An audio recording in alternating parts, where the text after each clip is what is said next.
Hola a todos, bienvenidos a una nueva inmersión.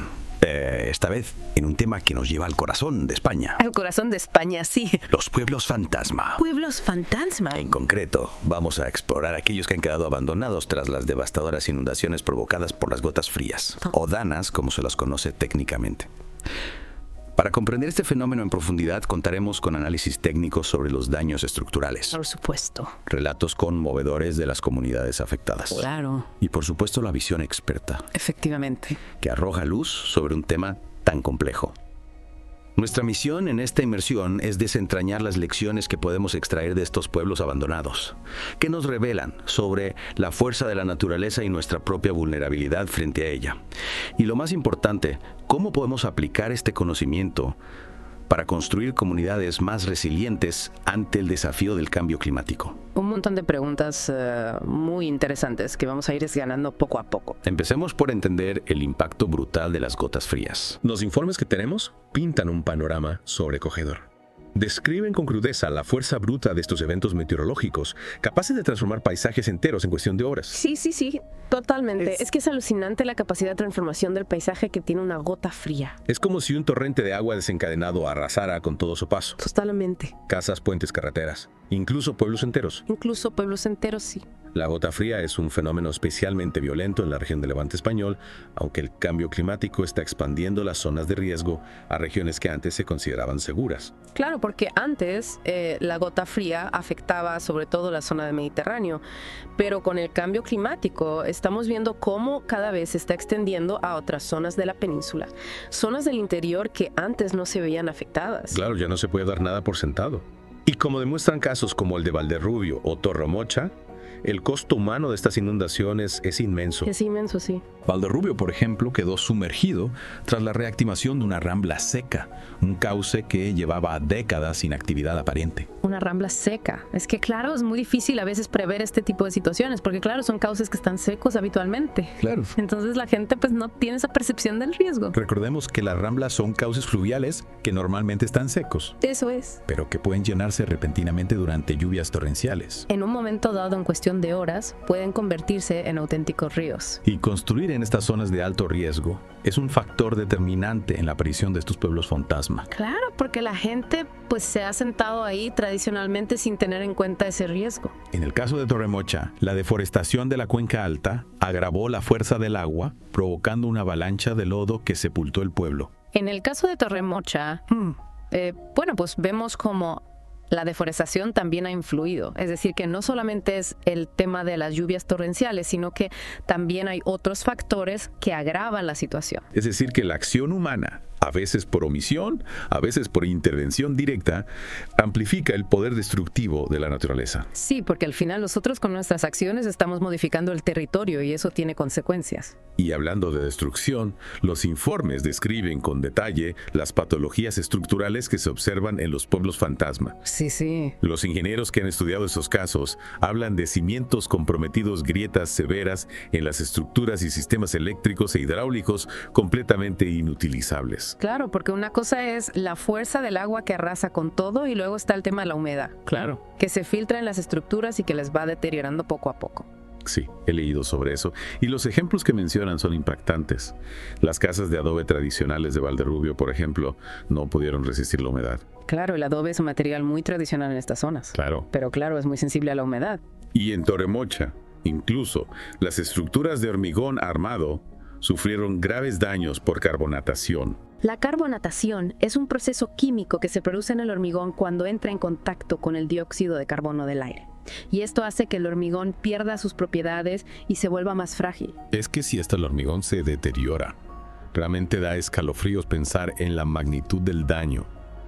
Pero más allá de la destrucción física, hay un impacto socioeconómico que me parece aún más devastador. Sí, porque al final estamos hablando de la vida de las personas, Claro, de sus hogares, de sus recuerdos. La desintegración del tejido social, la pérdida irreparable del patrimonio arquitectónico y los costos prohibitivos de la reconstrucción son solo algunos de los desafíos a los que se enfrentan las comunidades afectadas. Sí, porque reconstruir un pueblo entero no es solamente una cuestión económica. Claro. También hay que tener en cuenta el impacto social, el impacto emocional. Y las historias personales que se recogen en los informes son realmente desgarradoras.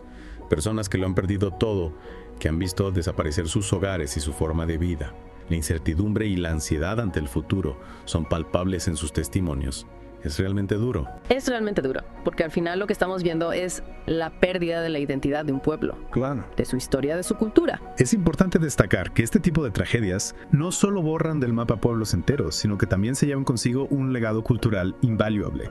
Hablamos de tradiciones, dialectos, conocimientos artesanales que se transmiten de generación en generación y que desaparecen junto con las comunidades que los custodian. Es una pérdida irreparable. Es una pérdida inmensa. Y ante esta situación surge una pregunta crucial. ¿Cómo podemos reconstruir? O mejor aún, ¿cómo podemos evitar que estos pueblos se conviertan en fantasmas? ¿Qué soluciones existen para construir comunidades más resilientes? Pues esa es la gran pregunta. Claro. Y para responderla, tenemos que analizar diferentes aspectos. Por un lado está el tema de la planificación urbanística. Claro, tenemos que aprender a construir de una forma más sostenible, más respetuosa con el medio ambiente. Los informes nos ofrecen algunas pistas. En primer lugar, se hace evidente la necesidad de actualizar los códigos de construcción, incorporando criterios de resistencia a eventos climáticos extremos. Eso es fundamental. Los códigos de construcción tienen que adaptarse a la nueva realidad climática. Claro, construir con materiales más resilientes adaptados a las nuevas realidades climáticas. Pero más allá de las soluciones técnicas, también se plantea la importancia de la responsabilidad individual en el mantenimiento de las edificaciones. Claro, la responsabilidad individual también es importante. Cada uno de nosotros tenemos que ser conscientes del riesgo y tomar las medidas necesarias para proteger nuestras viviendas. ¿Hasta qué punto crees que es viable confiar en la responsabilidad individual en un tema tan complejo? Bueno, es un tema complejo, sí, pero creo que la educación y la concienciación son fundamentales. Si la gente es consciente del riesgo, estará más dispuesta a tomar medidas. No podemos olvidar el debate sobre la intervención del gobierno frente a las iniciativas privadas en la recuperación de estas zonas. Claro, ese es otro tema importante. Algunos abogan por una mayor participación del Estado, mientras que otros defienden la eficiencia y la agilidad del sector privado. Bueno, hay diferentes puntos de vista y cada uno tiene sus argumentos. Un debate complejo, sin duda. Y aunque el panorama puede parecer desalentador, hay ejemplos de pueblos que han logrado recuperarse al menos parcialmente gracias a la dedicación de sus habitantes y a la implementación de enfoques innovadores. Sí hay ejemplos que nos dan esperanza. Claro. Pueblos que han sabido reinventarse, que han sabido adaptarse a la nueva situación. Efectivamente, hay casos que nos demuestran que la resiliencia comunitaria es un factor clave en la reconstrucción. La resiliencia comunitaria es fundamental. Sin embargo, esta resiliencia debe estar respaldada por una planificación urbana responsable que tenga en cuenta los riesgos naturales y que priorice la sostenibilidad a largo plazo. Totalmente de acuerdo. Planificar a largo plazo teniendo en cuenta los riesgos es fundamental para evitar que estas tragedias se repitan. Exacto. Y hablando de planificación, una idea que me ha llamado la atención es el concepto de zonas de sacrificio planificadas, inspirado en el Flood Mitigation Planning anglosajono. Ajá. ¿Qué opinas sobre esa estrategia? Bueno, es una estrategia que se está empezando a aplicar en algunos países y que consiste en identificar zonas que son susceptibles de ser inundadas y destinarlas a usos que no sean sensibles al agua. Es una estrategia controvertida sin duda, pero que plantea la posibilidad de sacrificar ciertas áreas para proteger otras de mayor valor estratégico. Eso es. La idea es minimizar el impacto global de las inundaciones, redirigiendo el agua hacia zonas predeterminadas y menos pobladas. Sin duda, una medida drástica que requiere un análisis cuidadoso de costos y beneficios, Por supuesto. pero que podría ser una solución viable en determinados contextos. ¿No crees? Sí, en determinados contextos podría ser una solución viable. Y es aquí donde el papel del ingeniero se vuelve fundamental. Totalmente. No solo para la reconstrucción de las zonas afectadas, sino también para liderar la implementación de soluciones innovadoras que nos permitan adaptarnos a un clima cada vez más impredecible. Los ingenieros tienen que estar a la vanguardia de la innovación en este campo. Ingenieros que no solo dominen los aspectos técnicos, sino que también sean capaces de integrar la perspectiva comunitaria en sus proyectos. Claro, porque al final estamos hablando de la vida de las personas. Un desafío apasionante para la ingeniería del futuro. Sin duda un desafío apasionante. Y un desafío que nos obliga a repensar nuestra relación con el entorno natural, a ser más conscientes de nuestra vulnerabilidad y a buscar soluciones creativas para construir un futuro más sostenible. Totalmente de acuerdo. Tenemos que cambiar nuestra forma de pensar, nuestra forma de actuar. Claro. Si queremos construir un futuro más sostenible, es que la clave está en esa visión holística, ¿no? No podemos limitarnos a reconstruir lo que se ha perdido, sino que debemos aspirar a crear comunidades más resilientes, capaces de anticipar y mitigar los riesgos. Totalmente de acuerdo. Para profundizar en ese aspecto, me gustaría que exploráramos un poco más los ejemplos concretos que mencionan los informes. Casos como Valderrubio, Torremocha, Ribafrecha, Valdecañas, Montealegre, cada uno nos ofrece una lección diferente. Sí, cada caso es un mundo, pero podemos extraer algunas conclusiones generales. Comencemos con Valderrubia. Un caso paradigmático de cómo la ocupación imprudente de una rambla seca puede tener consecuencias devastadoras. Totalmente. En Valderrubio se ve muy claro cómo la expansión urbana, sin una adecuada planificación hidrológica, condenó al pueblo. Es una llamada de atención, ¿verdad? El desarrollo urbanístico debe respetar los ciclos naturales del agua, sobre todo ahora que el cambio climático intensifica estos fenómenos. Por supuesto, no podemos seguir construyendo como si el agua no existiera. Y en el caso de Torremocha, la deforestación de la cuenca alta amplificó la fuerza destructiva del agua, convirtiendo una lluvia torrencial en una avalancha de lodo. La deforestación es un problema muy grave que agrava las consecuencias de las lluvias torrenciales. Es increíble cómo la acción humana, en este caso la tala indiscriminada de árboles, puede alterar el equilibrio natural y generar consecuencias tan graves, casi como una reacción en cadena. Si cada vez somos más conscientes de la importancia de los bosques para regular el ciclo del agua. Y hablando de factores que amplifican el desastre en Ribafrecha, la topografía jugó un papel crucial. Claro, la ubicación de Ribafrecha en la confluencia de 3 barrancos lo convirtió en una trampa mortal. Claro, al estar situado en la confluencia de 3 barrancos, el pueblo actuó como un embudo natural,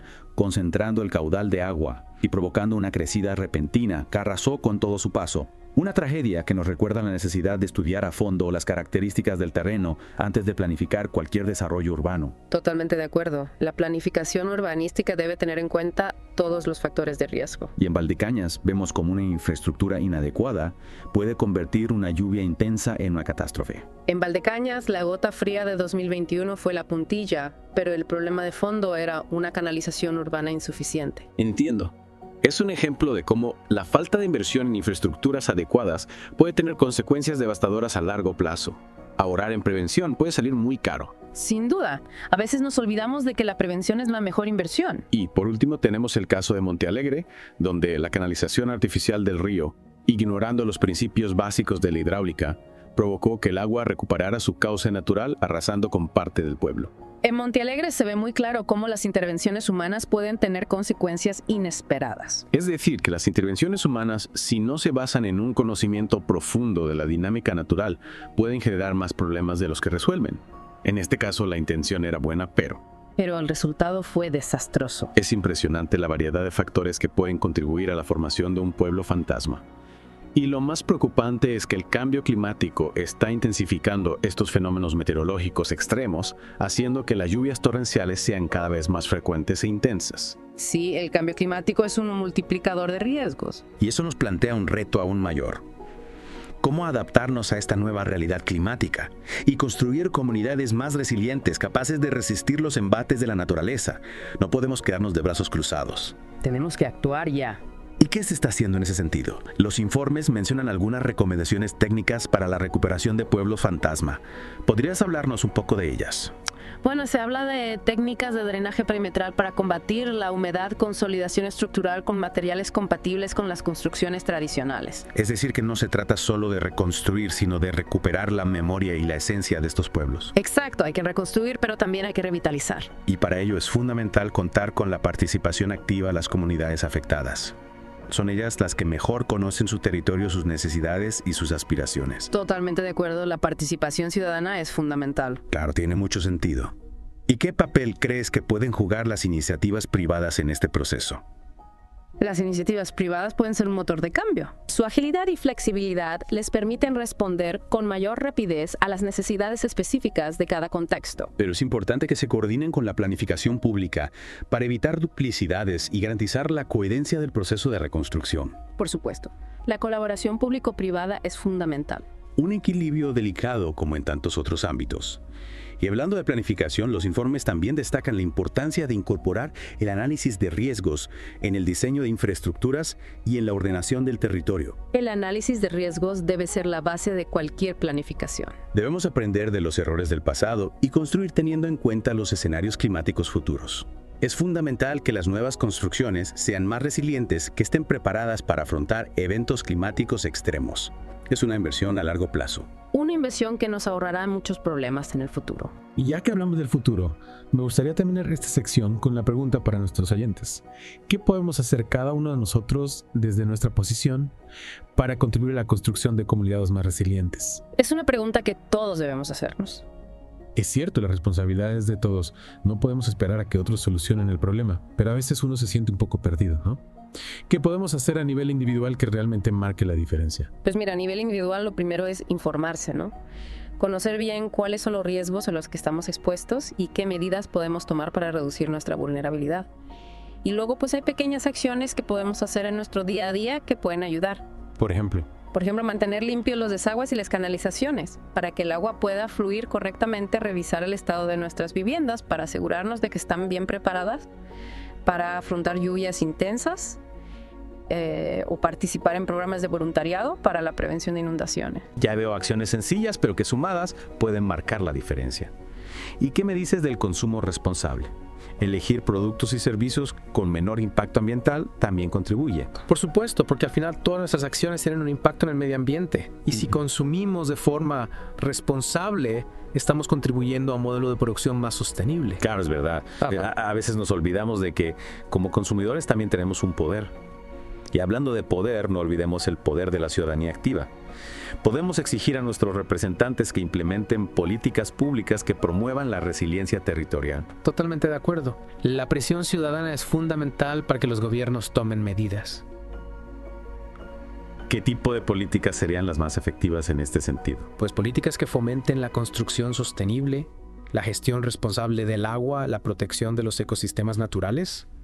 En definitiva, un modelo de desarrollo que respete los límites del planeta y que sea justo e inclusivo. Un modelo de desarrollo que no deje a nadie atrás. Exacto. Totalmente de acuerdo. La resiliencia no es solo una cuestión técnica, sino también social. Debemos asegurarnos de que las comunidades más vulnerables, las que están en primera línea frente al cambio climático, tengan acceso a los recursos y el apoyo que necesitan para adaptarse a esta nueva realidad.